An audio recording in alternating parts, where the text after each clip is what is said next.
Welcome to the CBS Radio Mystery Theater Archives, the only YouTube channel which has the original classic episodes of the CBS Radio Mystery Theater in order with no ads. Thank you for listening, and now, enjoy the show.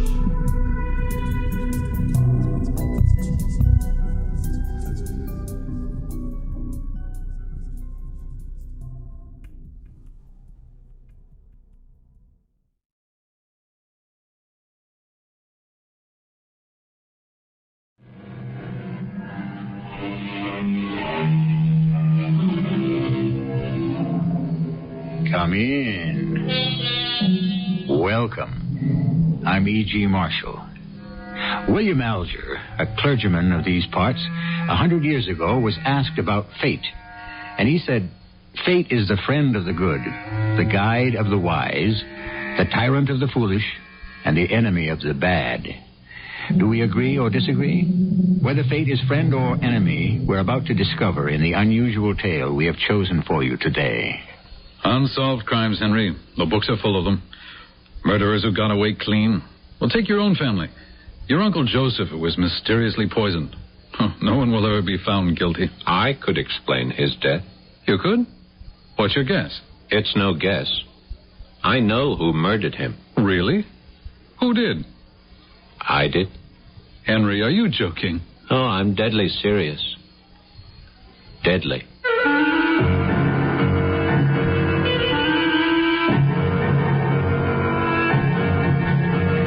Our mystery drama, Guilty, adapted from a story by Edith Wharton, was written especially for the Mystery Theater by G. Frederick Lewis and stars Paul Hecht.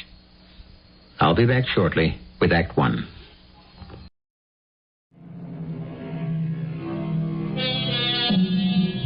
I don't know how it is where you live, but in the big cities in the USA, success is measured by address. So when attorney Peter Ashton welcomes a client into his Park Avenue office, you can be sure Peter is successful in the legal profession. As for his client, Henry Graham, how successful is he? I don't think I can answer that. Henry, I haven't seen you in a long time. Everything going well? Oh, Peter, not bad, but not so good either. Isn't that what you lawyers would call an equivocal answer? What can I do for you?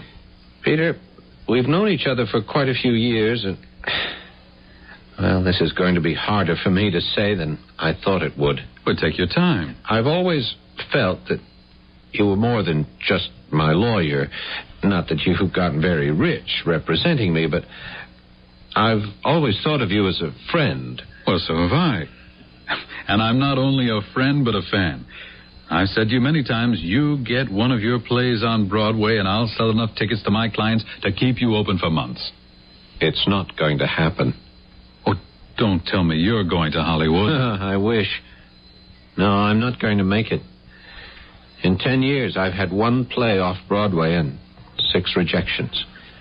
6 plays that never got off a desk in a producer's office. Well, I've read your plays, not all of them, Henry, and... well, I think you're off your head to give up now. Why now, Henry? You know what they tell me? Producers, directors, agents? I lack imagination. My work doesn't ring true. People don't talk like that. Then a month ago, it came to me. What was wrong? But I can't face it alone. That's why I had to see you.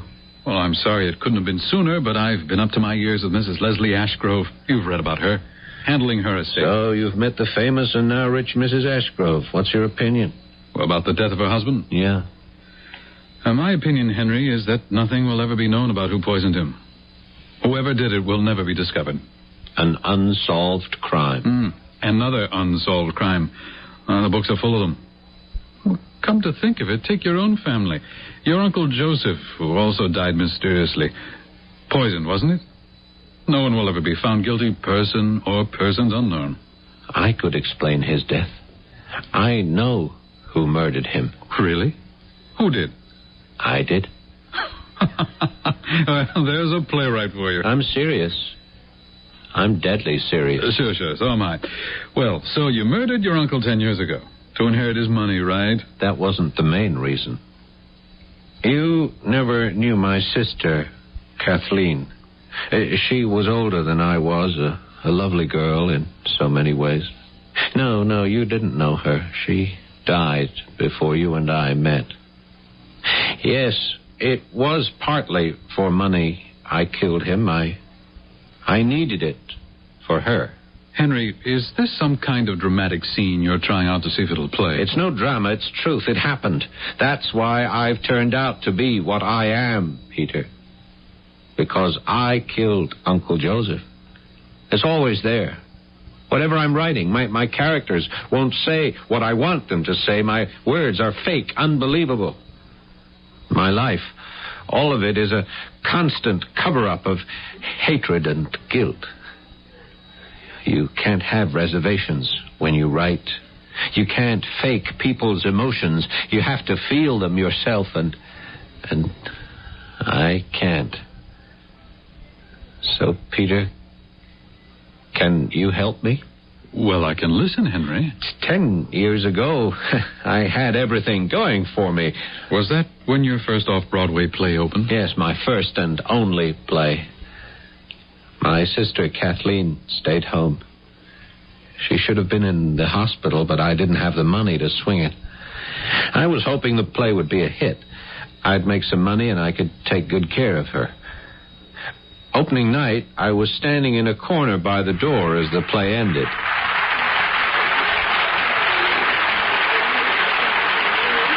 Hello, I'm Robin Draper. You're Henry Graham, aren't you? Yes, I am. I thought so. I write for the Village News. We ran a picture of you when you went into rehearsal. I took the picture. I'm sorry, I didn't see you. Oh, I take the pictures, I write the stories, I sell advertising space, and tonight I'm the drama critic. Henry, I loved the play, and I hope it's got a long run ahead of it. Miss Draper. Robin. Robin, you may be the only person who likes the play this much. I don't want you to vanish on me. I won't. No, but I suppose you have to run back to your newspaper and write your criticism fast to get it in the morning edition. No, I don't. The Village News is a weekly. Oh. Let's go across the street for coffee. Well, just what I was going to suggest. On me, Henry. You see, this is the first time I've met a playwright of a play I loved. So, coffee's on me. Oh, no. Henry, you wrote the play. I'll get the coffee.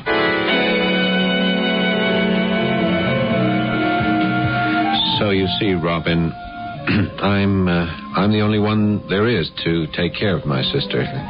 TB isn't getting any better. Well, if I become famous and that helps pay for her special treatments, that's okay.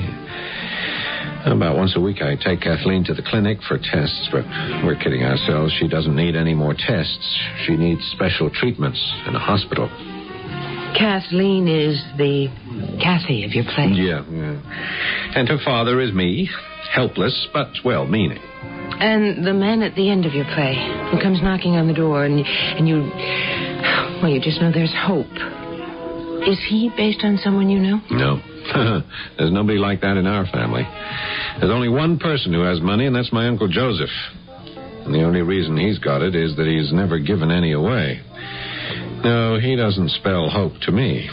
Well, I'm predicting here and now, Henry, you're going to write more and more plays and more people will listen. I know, Robin, but when? Well, maybe it'll take time, but it'll happen. I don't know that I can wait that long.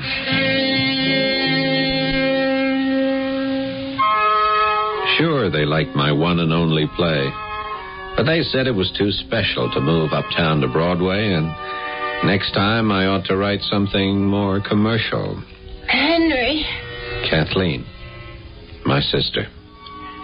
How could I write at home? The doctors at the clinic just shook their heads. Henry. They said that if Kathleen didn't get the right treatment soon, they didn't know how long she could hang on. These treatments were very expensive. Henry, what are you doing staring out the window? I've just decided something. What? I'm going up to Renfield and see Uncle Joseph. I know he's tight, but he's getting along in years. He's our only relative. You can't ask him for money. Just like that. Why not? I need it now, not when he's gone.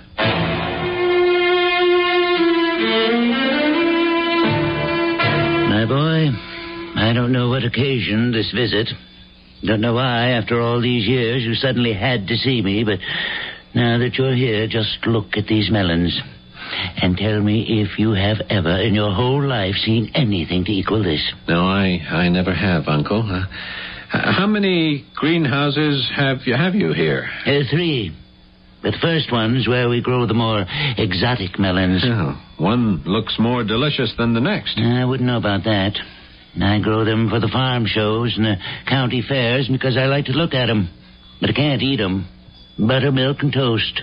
That's all I'm allowed. It's time for my nap. So we'll talk later, huh? What's the matter with you, Henry? You always have that worried expression on your face? Uncle Joseph, it's Kathleen. I'm concerned about her. You should have brought her. Well, she has TB, and I don't have any money for the special treatments which could cure her. What do you do for a living? I've written a play, and I've started another. You can't eat plays. How do you eat? Oh, I'm a waiter in a coffee house in the village. Your sister, how old is she? 20, 30? No, she's 35. Never married. Always been sickly. I've been taking care of her. Well, my advice to you, Henry, is don't worry. Be cheerful. No one likes to see a man who frowns. You have to cultivate a smile. I do.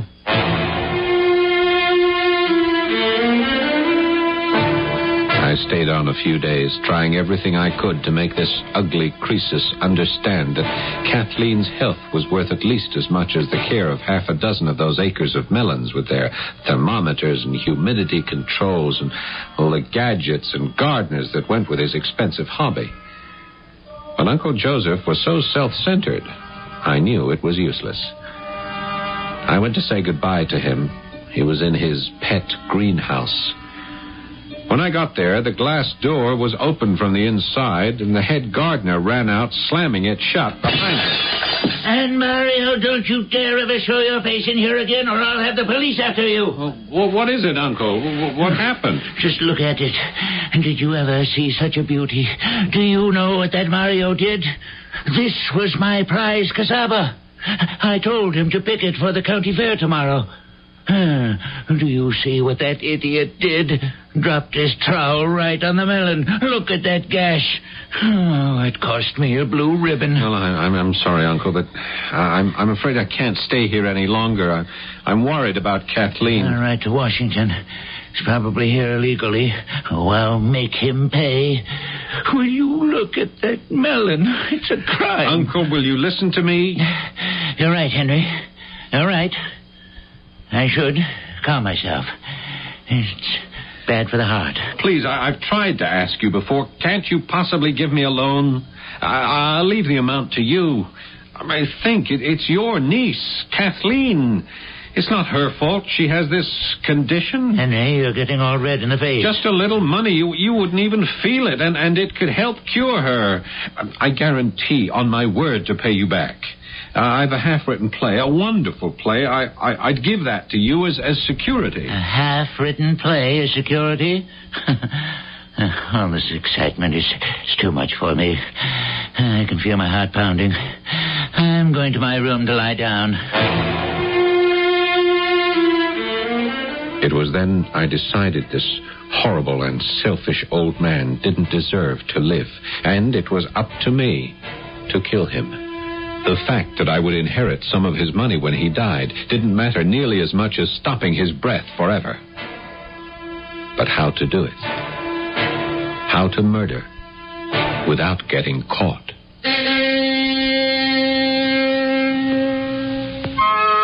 How to do it without getting caught? A question asked since Cain slew his brother. Those who are driven to dealing death often regard the killing as their duty. Desperation silencing morals, the sense of wrong, and stifling conscience. Henry Graham is in exactly such a predicament, as we shall see when I return shortly with Act 2. In Exodus of the good book, we read, eye for eye, tooth for tooth, hand for hand, burning for burning, wound for wound, life for life. It was this that fired Henry Graham to action. And it is these events leading to the murder of his uncle he now tells to his lawyer. So that was 10 years ago, Henry? Yes, Peter. Almost to the month. I left Renfield and came back to the city. I had no plan. I just knew I shouldn't let him live. While I was away, Kathleen's condition got worse. A week later, the telephone rang. It was Uncle Joseph. I prayed that he had changed his mind. But my prayers were not answered. I had a visitor today, Henry. Oh, yes? Who? Mario, my old gardener. Remember him? Oh, yes. What did he want? He had the gall to threaten me because I withheld his 2-week severance pay. After what he'd done to me. I called the police and they ran him out of town. Teach him to try that on me. How are your melons doing? Oh, I'm going to be eating a little French dwarf melon next Sunday. Oh? Well, what about your diet? Well, I'd been feeling low, and Dr. Moore said maybe the taste of a melon would perk me up. So this Sunday morning, I shall have myself a real treat.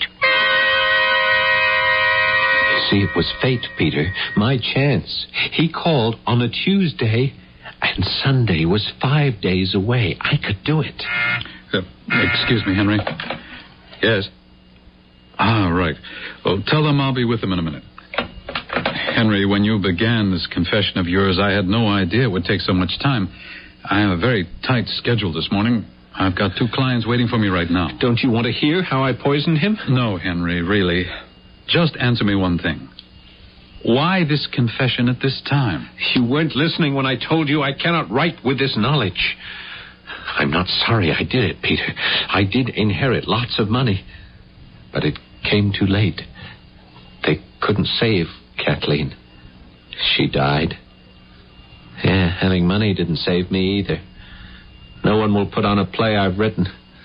I'm 40 years old and I'm beaten and I know it. Henry, we'll talk about this some other time. Okay? Yeah, you don't believe any of this, do you? I believe you're disappointed, very upset. But a murderer? No, I don't. Who else could I talk to? Who would listen and believe me? I was afraid to test the friendship of the few friends I still had. Robin Draper. Of course, Robin. She was a reporter, a writer. She could put my story into her paper.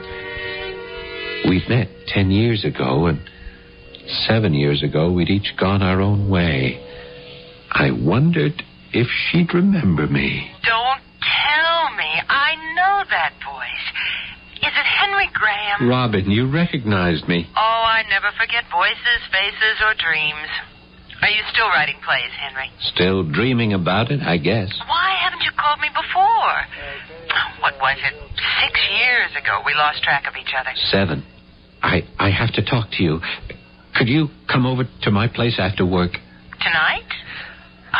Well, why not? Great. You live in the same place? Yeah, the same floor through on Bleecker. I have a light in the window at 10 o'clock, and I'll be there.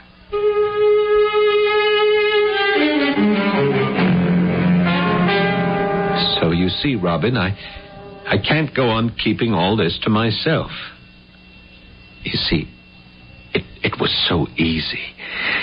I knew Uncle Joseph had these big hypodermic needles the gardeners used to test the sugar content, and all I had to do was to fill one with poison. What poison? I don't remember exactly. Something I bought. Well, it's not that easy to buy poison. Are you going to let me tell you how I did it? Yes, go on. It was nothing to drive up from the city that Saturday night in a rented car, park a mile from Renfield, open the back door. I knew the house. Creep into the kitchen, open the refrigerator, and there it was. the dwarf French melon he was going to have for breakfast the next morning. Take out the needle, poke it through the melon skin, and in just 1 hour I was back in this room. I was right here, sitting on this chair by 3:30 in the morning. Robin, don't you remember? Remember what? Well, you came off the night shift on the paper, and I was sitting here in my shirt sleeves as if I'd been working all night. Yes, it was that night. Yes, how could you forget it? You were the one who spoke up for me at the inquest, saying I was obviously working in my room, as I'd often done before when you'd stop by after work. And you weren't? No. You see, Robin, I'm telling you this now so you could print it as a sort of interview, saying I was lying so they'd reopen the case. Henry, you're asking me, who proved your alibi, now to establish your guilt? Yeah, will you? Well, how can I? I can't live like this anymore, torn by remorse. Well, then you are sorry. I don't know why I said that, because I'm not sorry I killed him. I'm not.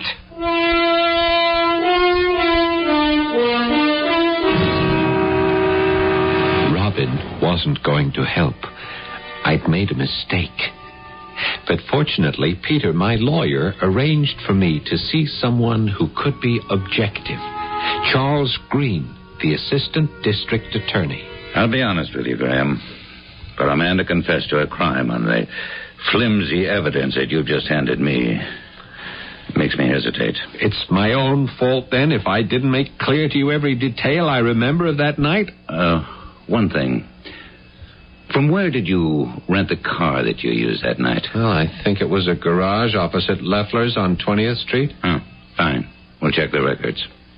If they're still there. Well, let's hope.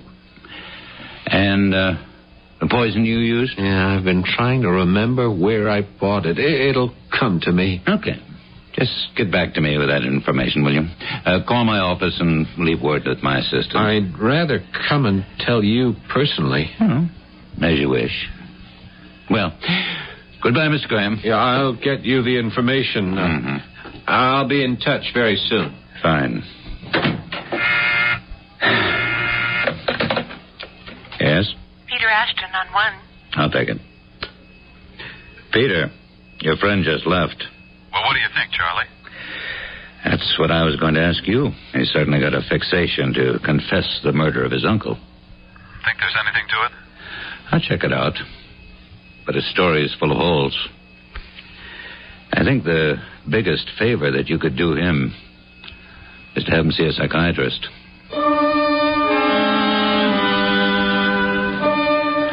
I called Robin a few times. She was too busy to see me. I wondered, was she washing her hands of me already? I tried writing, but I couldn't sit still at the typewriter. And then a Mr. J.B. Henson, a detective from the DA's office, came to see me. I was so excited that they were doing something, I could hardly talk. First, we went to 20th Street. Mr. Henson, I'm pretty sure the garage was somewhere along here.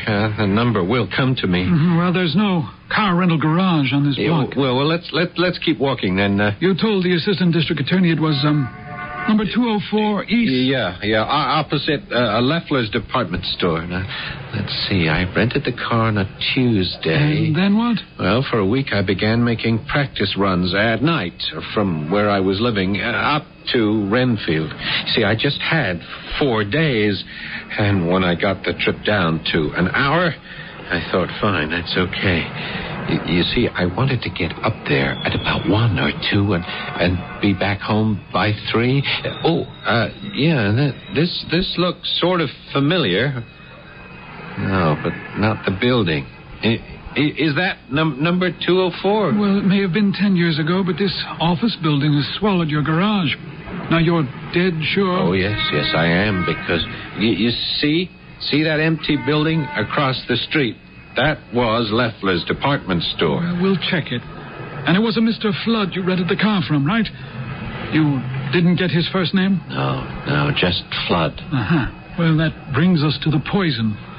The DA said you were going to try to remember where you got it. Yes, I do remember, Mr. Henson. I got it from an old college teacher of mine, Jim Dawes.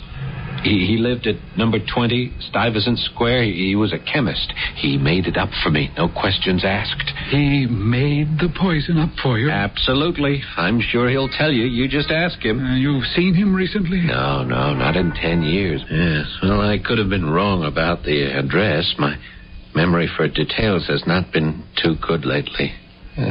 That could have been where Professor Dawes lived. We don't think so. This man was 96 years old. Oh, what happens now? Why do you want this crime known?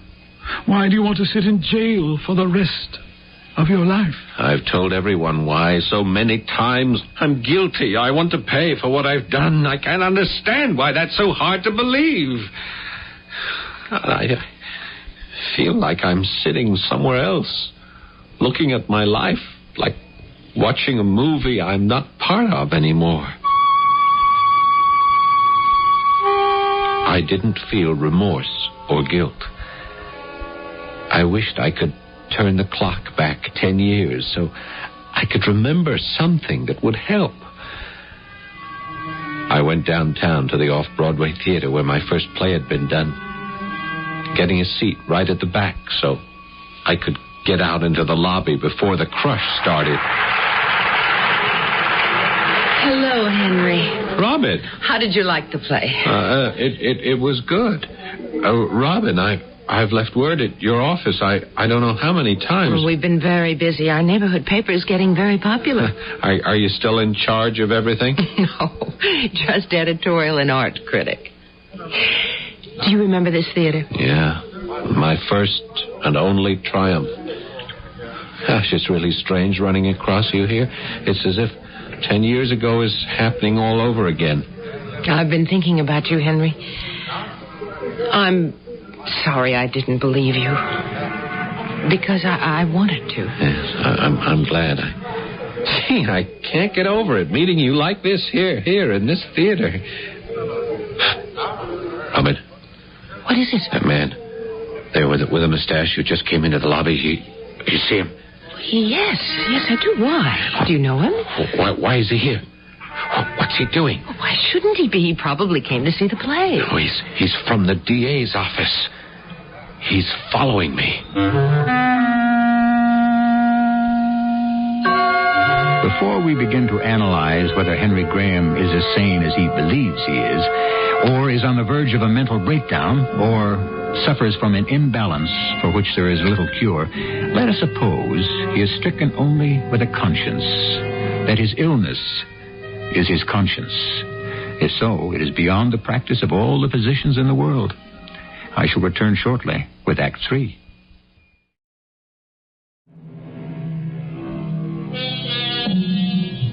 There are those who have in their past committed some loathsome act, which with regret and fear they hide from their conscious selves. Within the mind, the memory of this act gathers force until, like an active volcano, it bursts upon the consciousness. On the other hand, could the murder of his uncle exist only in Henry Graham's imagination? That he believes he committed the crime because he wishes he had. In the lobby of a theater, Henry suddenly becomes aware that he is being followed. Robin? That man with the mustache, I've met him before. He's a detective. He's from the DA's office. Henry, I hate to destroy your vivid imagination, but he happens to be a man I know. And he's just come out of the theater like everyone else. You know him? Yes, he's Dr. George Stanner. That man there lighting a cigarette? He's no doctor. Of course that's Stanner. I ought to know. I interviewed him. He's got an office at 5th and 89th. He's one of the best-known psychiatrists in the business. They're always calling on him to testify in court. Testify? About what? Well, you know, in cases where they plead insanity. No, he couldn't be. Well, why couldn't he be? I just don't understand you, Henry. Oh, wait, we'll soon find out, because I think he's coming this way. No, I don't want him to see me. Henry, you're not making sense. If he's following you, he's seen you. Oh, good evening, Dr. Stanner. How did you like the play? Well, not much, really. Mental aberrations are not what I call entertainment. But I thought I ought to see it. Yes, well, good night, Doctor. Good night. That man. Henson could be his twin. Henry, shall I walk you home? You seem a little shaky. No, I don't think I want to go home yet. Well, good. Then why don't you invite me to have coffee? You would? Really? Oh, I'll not only accept your invitation for a cup of coffee, Henry, but this time I'll let you pay for it.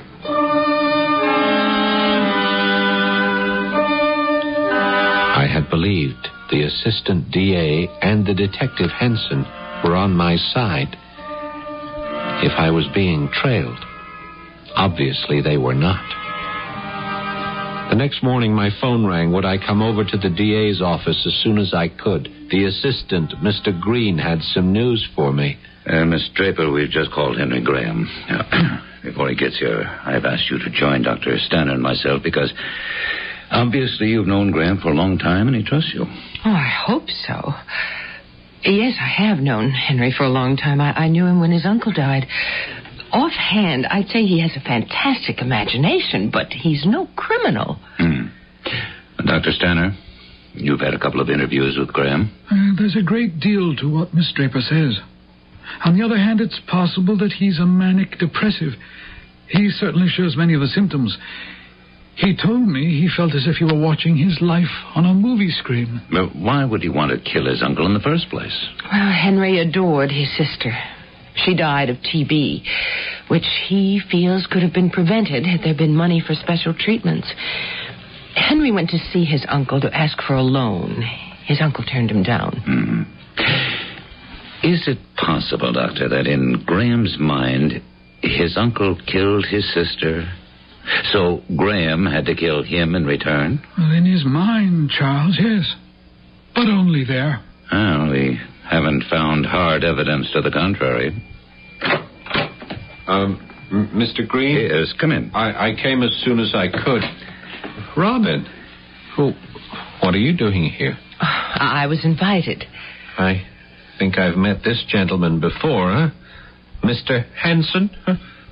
Or is it... Well, actually, Graham, his name is not Henson. That's right.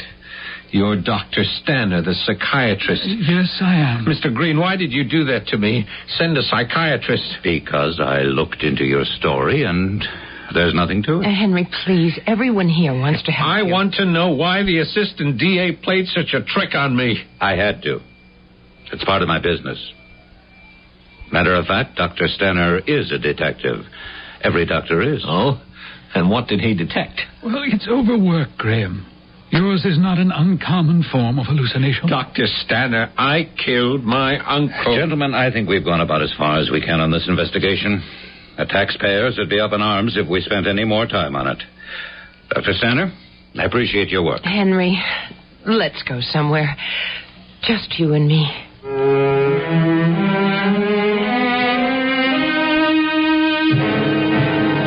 Henry, I'm going to cook us a little supper. Now, you put your feet up and look at the papers. There's a whole pile. Read one of them and tell me what you think. God, I'm so tired. All I've been doing in the past few weeks is running around trying to prove something. I couldn't stop. Robin? Yes? Why are you wasting time with me? Because you're in trouble and I'd like to help. Robin, come here. I'm preparing something for us to eat. It can wait. Come here, will you? Okay, my friend. Move over on this sofa so I can sit. Why do you want to help me? Oh, I don't know. I just want to. I'd like you to have some peace of mind. I'm not going to stop now. I have to prove I'm the murderer. Henry, wouldn't it be better if you just closed the book on it? Sure, it would be better. But I can't. There's got to be some way of finding the man I rented the car from. Some relative of Jim Dawes who knew he was a chemist and how he made poisons. No one believes that. I'll tell you what else. Uncle Joseph had a housekeeper, a Mrs. Cruz. Yeah, maybe she knows something. Maybe my fingerprints are somewhere in the kitchen, near the refrigerator. I've got to go up there and look around. If Renfield is still standing, they wreck a lot of those old estates. Robin, I wish you wouldn't keep doing that. Doing what? Whenever I come up with something, you knock it down. Henry, I'm your friend. I'm just trying to be logical. I don't need that kind of friendship. I want you to promise me you'll think about everything I've said and do something about it. Try everything you can to prove I'm guilty. You've got to. Well, if that's what you want, sure, but what if I can't? What if none of the people or things you talk about are around anymore? Robin, this is not funny. I'm going to settle this, even if I have to kill again to prove it. Dr. Stanner, it's Robin Draper. Henry Graham is here. He's been here all evening, and I think he's not well. But I'm hiding in my bedroom, and I can't leave my apartment. Well, tell me, what's the address? 724 East 72nd. Knock on the superstore downstairs. He'll have a pass key. Where is Graham now? Well, he's dozing on the sofa, I think. Oh, please, get over here as fast as you can.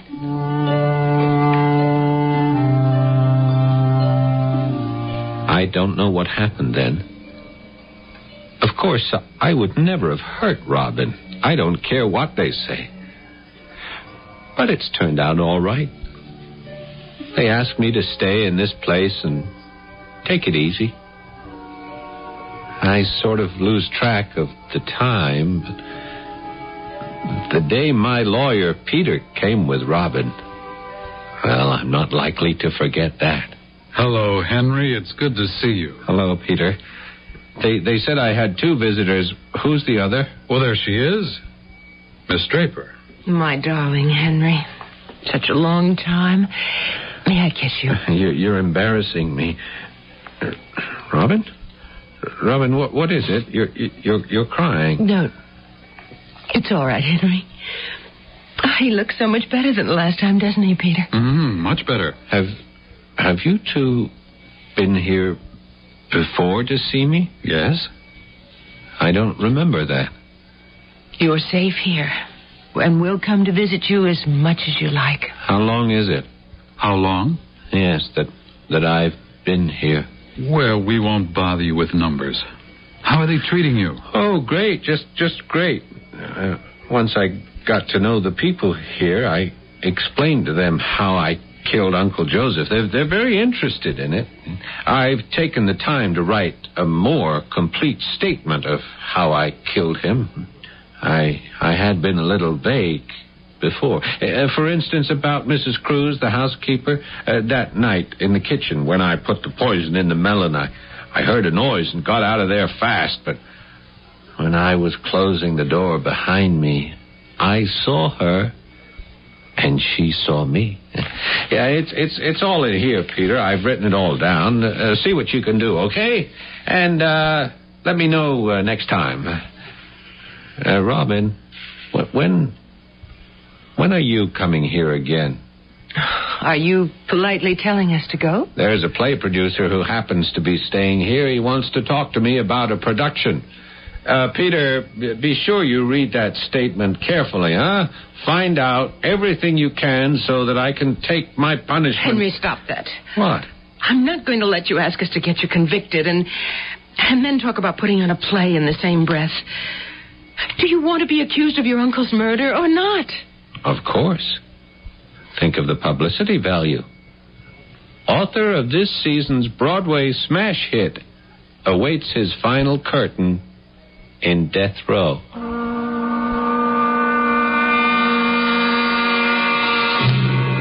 Peter, do you mind, before we head back to town, my knees are kind of buckling under me. Let's sit a moment on this bench. I'm a little shaky myself. He's worse.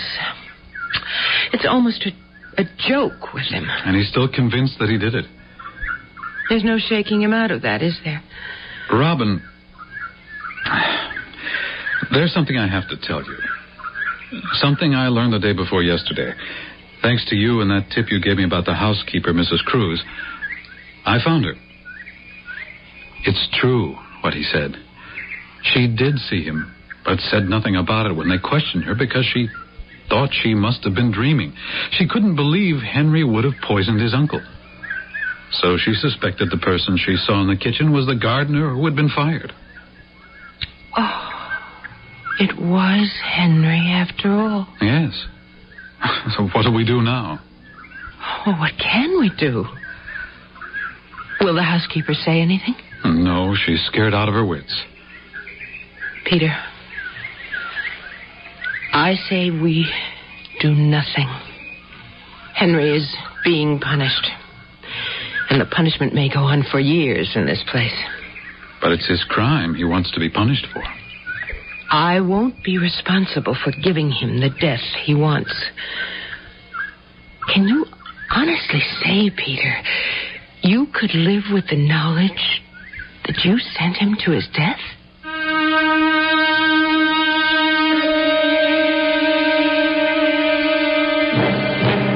It's been said that a neurotic is a man who builds a castle in the air. A psychotic is the man who lives in it. And a psychiatrist is the man who collects the rent. In the case of Henry Graham, we hope the landlord will effect the cure. I shall return shortly. As we round out this story of Henry Graham, and I ask myself, should he be forgiven or forgotten? I am reminded it was Robert Louis Stevenson who said that there is so much good in the worst of us and so much bad in the best of us that it behooves all of us not to talk about the rest of us. Our cast included Paul Hecht, Joyce Gordon, Lloyd Battista, and Ray Owens. The entire production was under the direction of Hyman Brown. I hope you enjoyed this episode of CBS Radio Mystery Theater. If you've enjoyed this and want to hear more,